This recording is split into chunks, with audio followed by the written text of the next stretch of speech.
Meus queridos irmãos, a paz do Senhor Jesus Cristo, sejam todos bem-vindos à aula de número 4 da matéria Pentateuco e hoje nós vamos estudar a vida de José.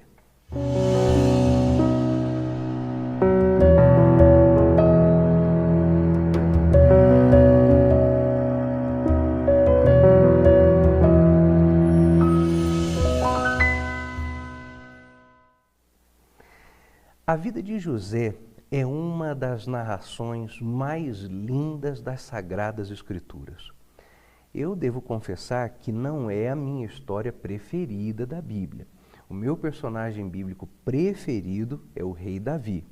Mas isso porque a forma como encontro a história de Davi contada nos livros de Samuel e também no primeiro livro dos Reis, para mim, é bastante empolgante.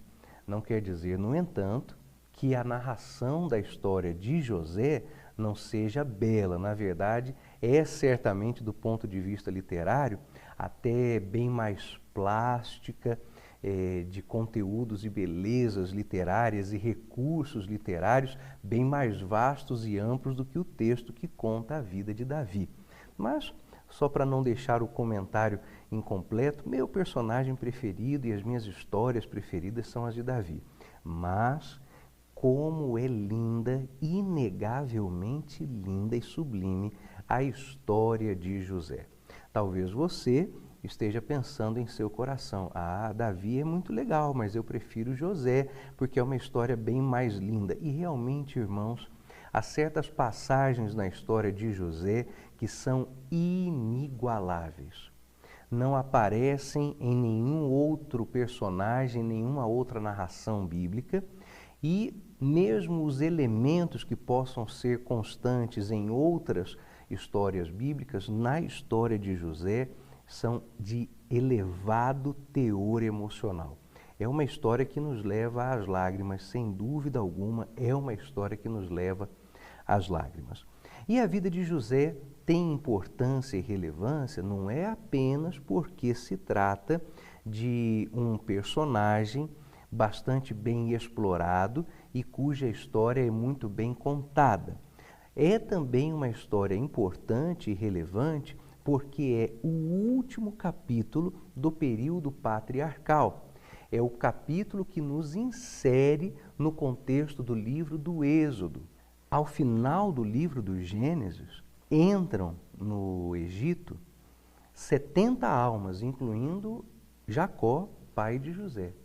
Mas logo no começo do livro do Êxodo, nós vemos sair do Egito uma população de quase 6 milhões de seres humanos. E isso nos coloca diante da suma importância de tudo o que aconteceu na vida de José e através da vida de José. Dando um pulo aqui já para o final e a conclusão de sua história, o próprio José disse o que aos seus irmãos quando revelou-se a eles? Que aquilo que lhes fora feito viera do Senhor para que José, indo ao Egito antes deles, fosse ali enviado para a preservação da vida.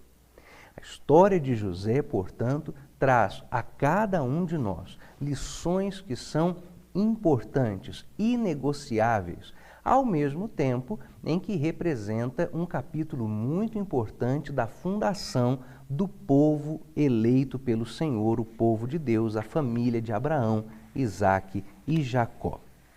A história de José está em nossa planilha de estudos, dividida em algumas etapas. A sua humilhação é o texto de número 1. E nessa humilhação nós teremos tanto os eventos feitos contra José por parte de seus irmãos, que riam-se dele, zombavam dele, aí vem o sonhador mor. Você sabe bem disso, é uma história tão contada, tão explorada por tantos pregadores, alguns de maneira muito eloquente, outros de forma mais sensacionalista, né? Pregador de multidão gosta muito de explorar mal essa história, mas quem bem a prega biblicamente, e as humilhações você já aprendeu, foram praticadas contra ele, tanto pelos seus irmãos, quanto por outras pessoas que estavam junto dele. Os seus irmãos zombavam dele, jogaram-no numa cisterna, retiraram-no dali, enviaram-no através de uma caravana de mercadores ismaelitas, vendendo-o como escravo, e ele foi parar no Egito. No Egito, ele foi humilhado na casa de Potifar, quando foi falsamente acusado pela esposa malvada de Potifar. Como diria o rei Esaú, se Esaú estivesse contando essa história, ele chamaria esta mulher de mulher desonesta. Lembra quando Esaú xingou a mãe de Jonatas assim? Disse para Jonatas, seu filho da mulher desonesta. Então é o linguajar bíblico para definir mulheres como a esposa de Potifar, uma mulher desonesta. E ele foi então por esta mulher acusado injustamente, foi parar numa prisão. Na prisão ele também sofreu a humilhação do esquecimento, porque havia ali, você bem lembra disso, tanto o padeiro quanto o copeiro-mor do faraó. Ambos tiveram sonhos. José interpreta os sonhos de ambos, segundo a interpretação que Deus dera. O padeiro, dali a 3 dias, teve a sua sentença confirmada e ele pagou com a vida pelos seus desmandos, mas o copeiro foi liberado para retornar à presença e à face do faraó, mas esqueceu-se de José. Então, a vida de José é marcada por muitos episódios de humilhação. Estes episódios encerrados nos colocam dentro de outra parte de sua vida que os autores de nosso livro identificam como sendo a elevação, a exaltação de José. Isso acontece em que momento? No instante em que José, o herói desta história, no Egito, recebe de Deus condição de interpretar os 2 famosíssimos sonhos do faraó. Aqueles sonhos em que o faraó viu 7 vacas magras, esquálidas, devorando 7 vacas gordas, e também viu 7 espigas ressequidas, devorando outras 7 espigas graúdas, e a interpretação dada por Deus e que se cumpriu é que haveria sobre o Egito um período de muita abastança e fartura de 7 anos inteiros, e depois disso um período de grande privação de 7 anos de muita fome, mas o próprio José, além da interpretação, recebeu de Deus a solução que equivalia a guardar 20% de tudo aquilo que sobejava nos celeiros para uso e distribuição no período de muita fome. Ao final desse capítulo, da elevação de José, nós entramos em outro momento importante de sua história, que é a chegada da sua família ali no Egito. Mas vamos então ver alguns aspectos históricos importantes da vida de José. Existem algumas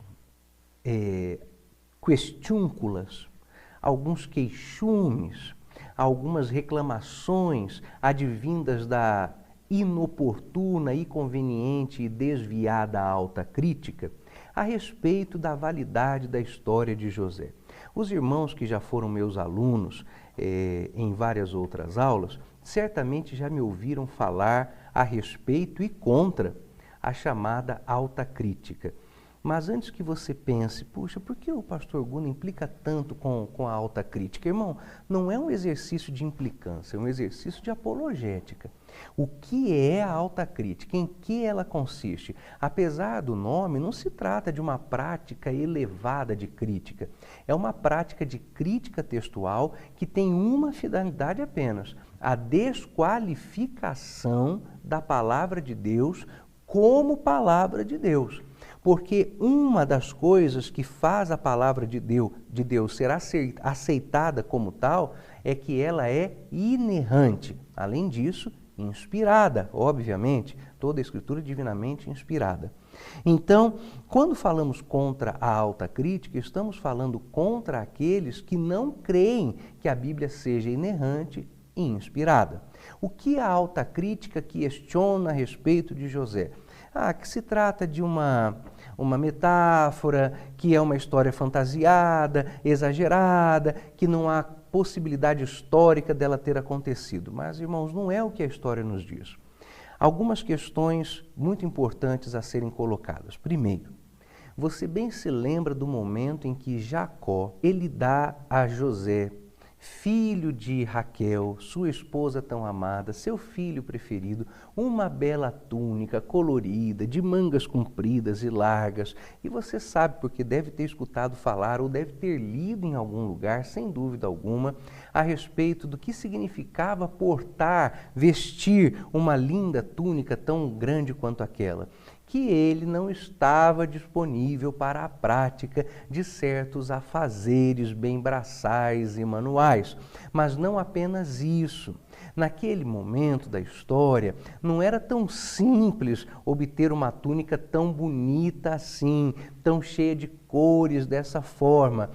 Não era simplesmente o formato da túnica que era bastante distintivo, mas as muitas cores eram também. Se você voltar um pouquinho lá para trás e puxar pela memória, as imagens, as fotos que você deve ter visto nos livros que estudam os costumes dos tempos bíblicos, você verá que roupas coloridas não eram a prática, tratava-se, isto sim, de um ponto de exceção.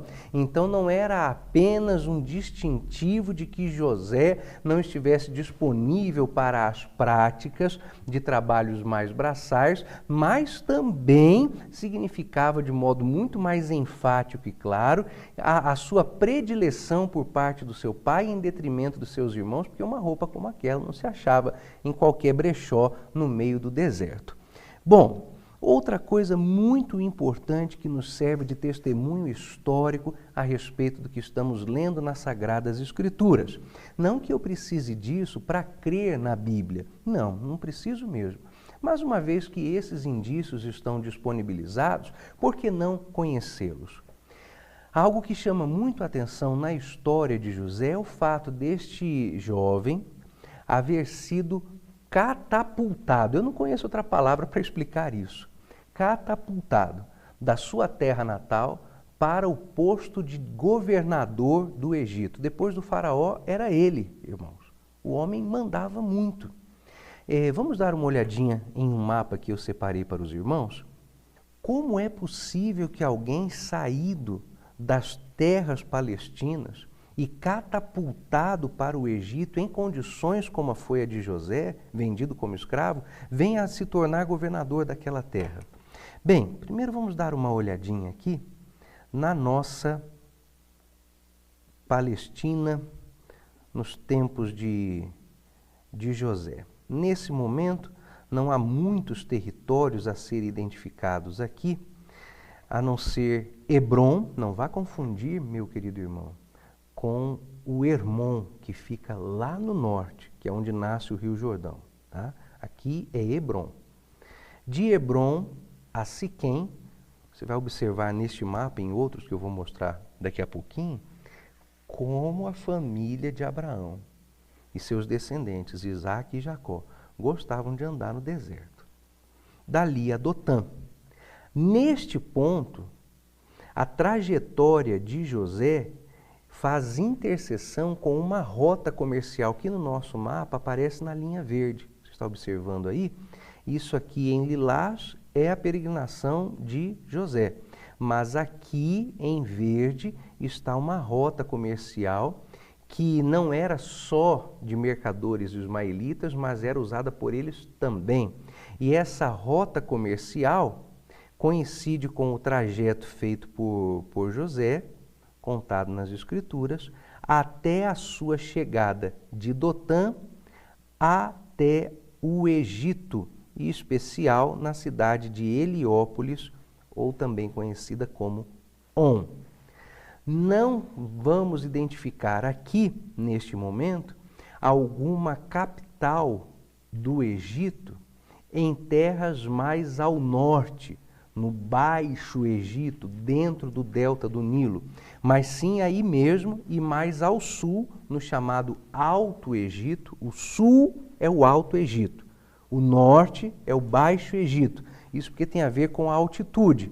Então a parte sul do território do Egito é mais alta e o Nilo desce do sul para o norte, deságua no delta do Nilo. Chama delta, dá uma olhadinha aí no mapa para você ver, porque ele tem o formato de um triângulo, tá vendo aqui? Isso é um triângulo e é o símbolo da letra D, delta em grego, que é um triângulo, embora aqui no grego o triângulo seja para cima, né? Não é para baixo, é para cima. Bem, aí está uma das comprovações históricas, uma das evidências históricas de que essa história é bíblica, é fato real.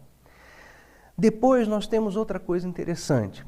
O Senhor Deus, soberanamente, meus irmãos, governa a história. Deus não manipula os homens. É uma questão que, de repente, para aquelas pessoas que professam o calvinismo, que é uma doutrina soteriológica, apesar do nome muito pomposo, né? O calvinismo às vezes é apresentado como as doutrinas da graça. Apesar do nome pomposo, o calvinismo é uma doutrina bastante errática, especialmente no que diz respeito às suas concepções quanto às ações humanas, porque não admite que os homens estejam sob a tutela de Deus, apesar de viverem em livre arbítrio. O calvinista não consegue alcançar que a soberania divina não é ameaçada pelo arbítrio humano. Paciência, ninguém é perfeito. Então, Deus governa soberanamente a história, mas Ele dá aos homens liberdade de ação, e isso não o torna menos Deus, menos soberano.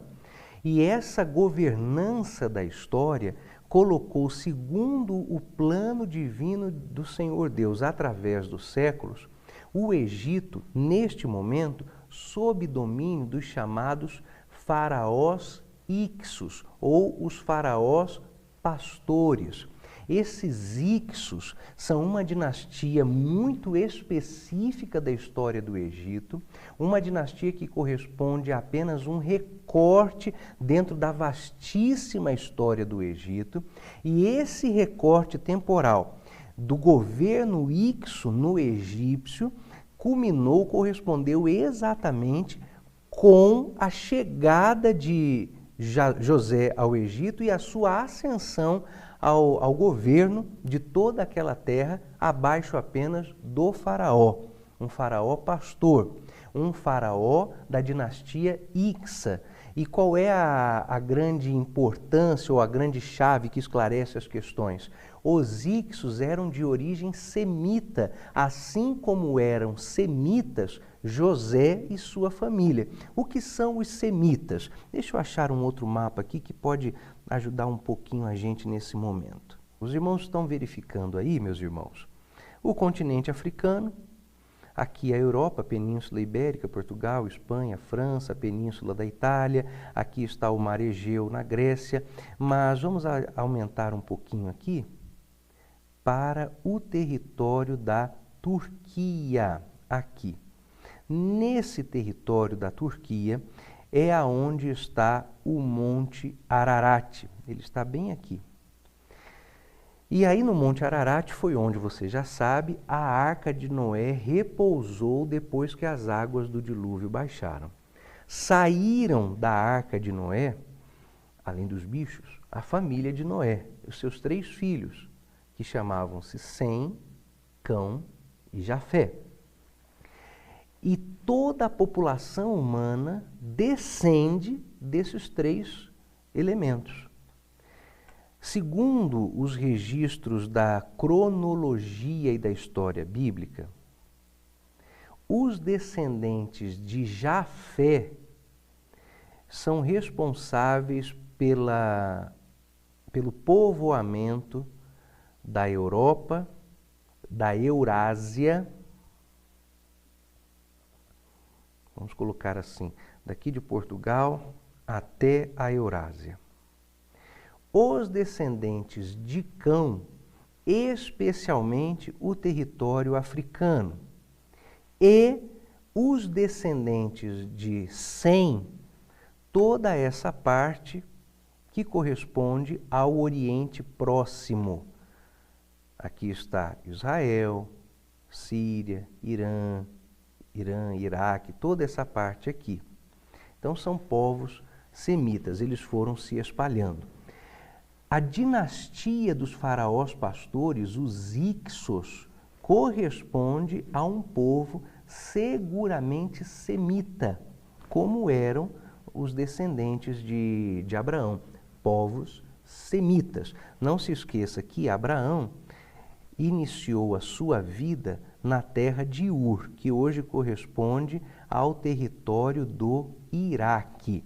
Mas eu tenho um mapinha aqui sobre a história de Abraão. Aqui está. Você vê aqui o Golfo Pérsico, aqui Ur, de onde Abraão saiu. Toda a sua viagem, todas as suas viagens estão aqui bem explicadas. De Ur para o que é a Babilônia, dali para Mari, Harã, Carquemis, Alepo, que está na Síria hoje, Damasco. Foi até o Egito arrumar confusão com o faraó, voltou até Berseba. Então essa é a peregrinação de Abraão. Ele, sendo caldeu, é também semita. Então os semitas ocuparam toda essa região. E os Ixos eram semitas e eles dominaram o Egito durante um bom período. Por isso não lhes foi estranho incorporar um semita à administração. Há uma outra coisa que deve ser colocada também aqui para nós. Embora estivesse presente na alta administração do Egito, o nosso herói José não foi admitido como membro da família real. A condição dele não foi igual, por exemplo, à condição de Moisés, que foi feito e chamado filho da filha de Faraó, porque foi adotado por ela. Não, José não foi incorporado à família real. José era, sem dúvida alguma, um alto governante, um governante do alto escalão político do Egito, mas não era da família real. Então não há na sua ascensão governamental nada de anormal, nada de questionável, muito pelo contrário. Depois nós temos uma outra coincidência histórica, e quando eu uso a palavra coincidência não me refiro a acaso, eu me refiro a sincronismo. Há uma outra sincronização factual, que é o caso da dinastia dos Ixos haver caído, bem próximo, já adiante, 400 anos depois, quando diz-nos a Bíblia que veio um faraó que não conhecera a José, e aí escraviza o povo de Israel. Esse faraó não era um desmemoriado, ele era um faraó de outra dinastia. Então o que ele não conhecia não era só José, não. Ele não reconhecia qualquer herança política da dinastia Ixa. É isso. Então aí está mais um indício histórico que nos fala da autenticidade do registro bíblico sobre a história de José. Mas eu volto a dizer, meu irmão, minha fé não depende desse negócio, não. Mas é interessante observar que haja esse tipo de evidência histórica a favor da palavra do nosso Deus.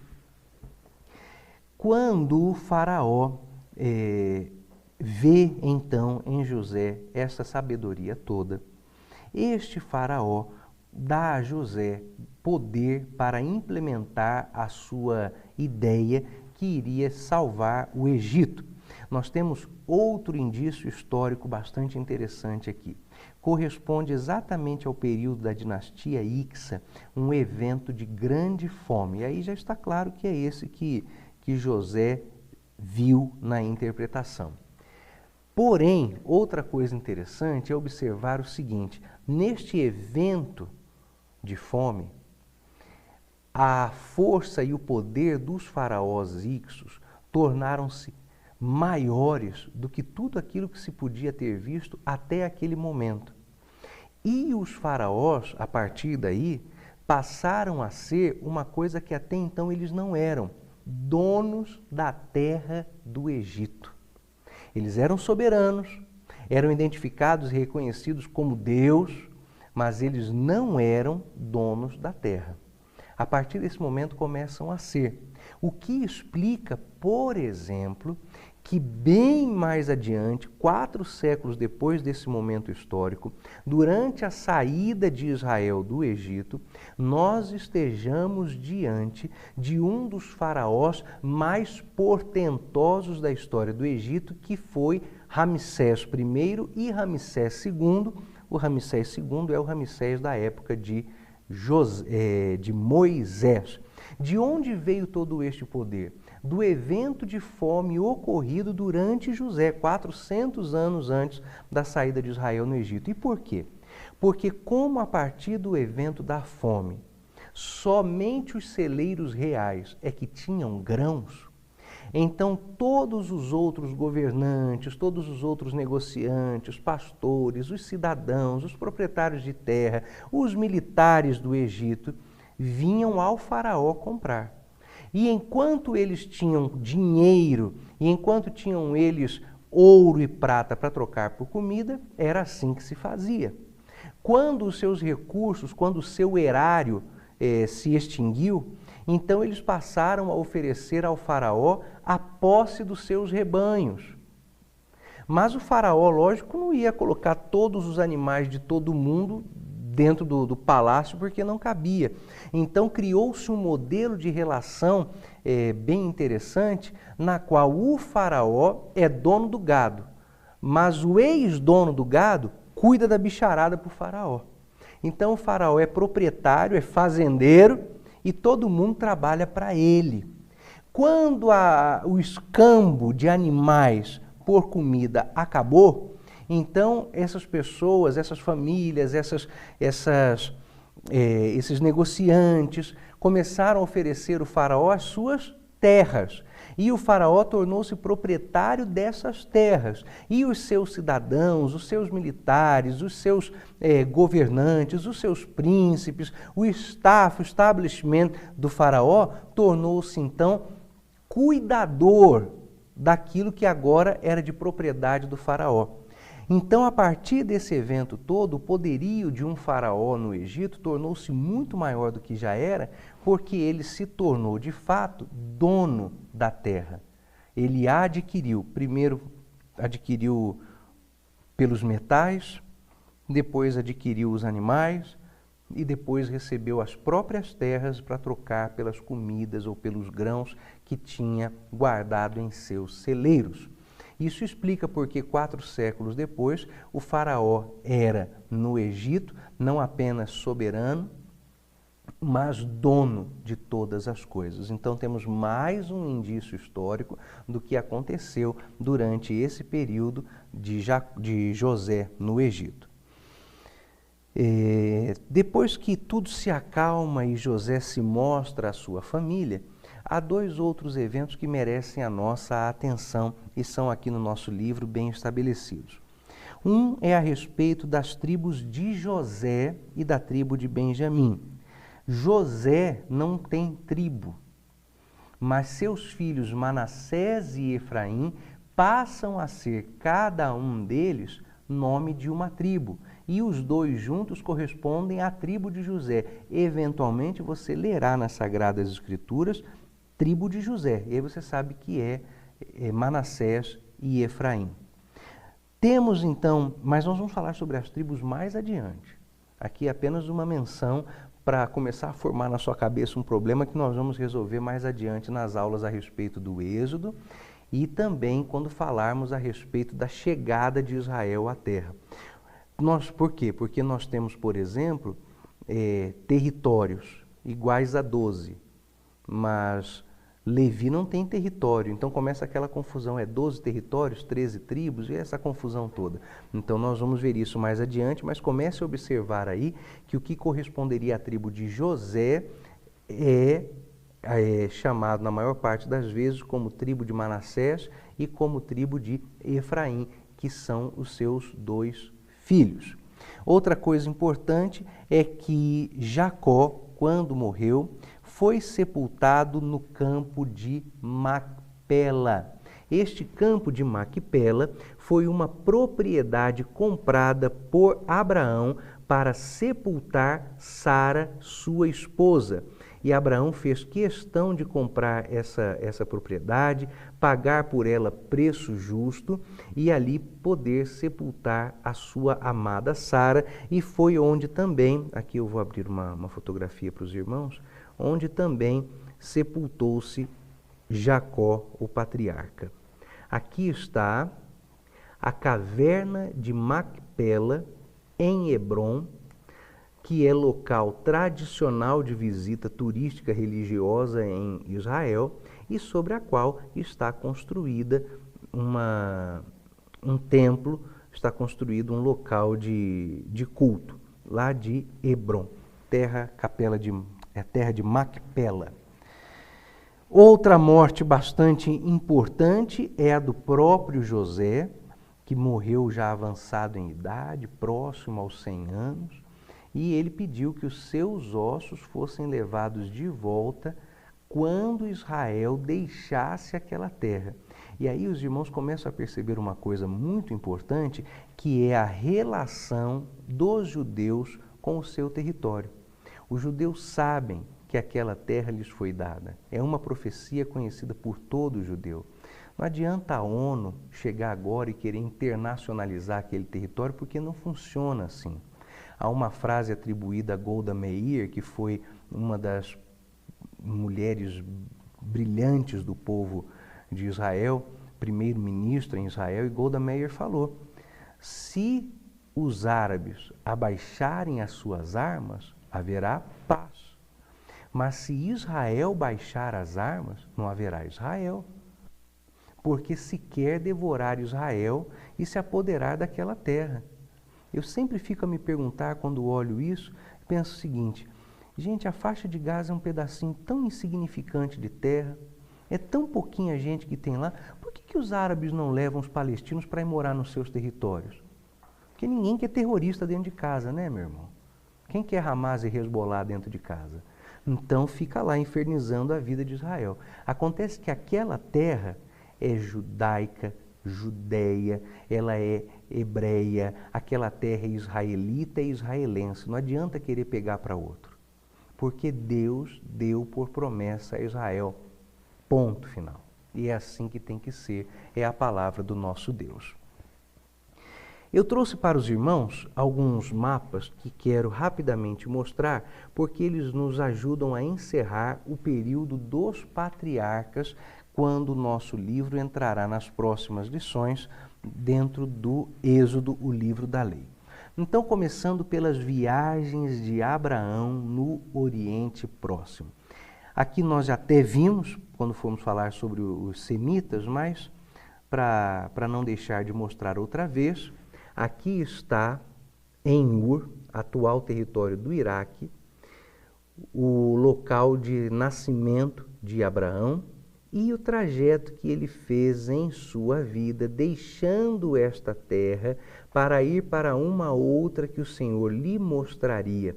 Você observa que ele passou por Canaã, foi ao Egito e voltou de lá. E há um outro mapa ampliado das peregrinações de Abraão dentro do território de Israel. Abraão desce pela Palestina, aí ele vai até o Egito, retorna do Egito para em Manre. Manre é uma parada estratégica na vida de Abraão. Ele ficou ali 14 anos, esperando Deus falar com ele de novo. Deus falou em Ur, ele deixou Ur, peregrinou, foi ao Egito, voltou, parou em Manre. A Bíblia diz que em Manre ele plantou um bosque frutífero, ficou ali tempo suficiente para comer das frutas nascidas do bosque que ele plantou. Aí Deus apareceu para ele e falou de novo, renovando a promessa. É engraçado, né, meus irmãos? Porque Abraão, o pai dos que creem, o patriarca, o primeiro fundador da nação de Israel, dos judeus, e esse homem ficou 14 anos em Manre esperando Deus falar com ele. E engraçado como o povo fica correndo atrás de profecia hoje, que Deus tem que falar todo fim de semana. Que se Deus não falar todo fim de semana, tem algum problema com Deus. Nunca é com você, né? problema é com Deus. Mas nas Escrituras nós vemos como a palavra de Deus vem em momentos muito específicos da vida das pessoas. E o povo hoje sai por aí que nem louco, correndo atrás de profecia. E o coitado do Abraão ficou 14 anos em Manre, esperando para receber palavra do Senhor. De Manre ele vai para Gerar, que é uma posição de localização incerta, mas parece ser. Dali ele viaja para Moriá para sacrificar Isaque. Deste lugar ele volta para Berseba e dali ele vai para Efron comprar a caverna de Macpela e fazer o sepultamento de Sara, a sua esposa. Outro mapa de peregrinações, esse é de Rebeca e Isaque. Embora Abraão já tivesse entrado nessa terra no tempo da sua velhice, Isaque e Rebeca também peregrinaram. Então, os patriarcas Abraão, Isaque e Jacó são família de peregrinação. Aqui está Eliezer, vai ao encontro de Naor em Padã Arã para encontrar uma esposa para Isaque. Depois ele retorna acompanhado de Rebeca. Isaque se casa com Rebeca e é consolado da morte da sua mãe. Isaque faz o sepultamento de Abraão também na caverna de Macpela. Daí Isaque e Rebeca vão viver em Beer-Lahai-Roi. Depois Isaque, Rebeca, Jacó e Esaú vão para Gerar em um tempo de fome. Gerar é essa localidade de endereço não definido. Depois Isaque e a sua família se mudam para Berseba. Essas são as viagens de Isaque e de Rebeca. As viagens de Jacó e de Raquel. Jacó foge de Esaú, deixa eu aumentar um pouquinho. Foge de Esaú e trabalha para Labão em Padã Arã. Depois Jacó foge de Labão, levando consigo Raquel, Lia e sua família. Aí o Labão vem todo hipócrita, né? Ô José, por que você correu? Eu nem pude beijar as minhas filhas, não pude beijar os meus netos. Mas Labão também era liso que só. Depois eles vão para Esaú, vem de Seir ao encontro de Jacó. E aí é onde acontece no vale de Jaboque o encontro entre Jacó e o anjo do Senhor, e Jacó é ferido na sua coxa, e ele tem o seu nome mudado. Levi e Simão, filhos de Jacó, atacam Siquém. Raquel morre no parto de Benjamim. Jacó assiste à morte do seu pai Isaque. Então essas são as peregrinações de Jacó e Raquel. O outro mapa que eu trouxe para os irmãos, esse nós já vimos, que é o da venda, do comércio de José por parte de seus irmãos, aquela caravana de mercadores ismaelitas. Meus queridos irmãos, na nossa próxima aula nós vamos estudar a lição de número 5, o poderoso de Israel, e vamos entrar no livro do Êxodo.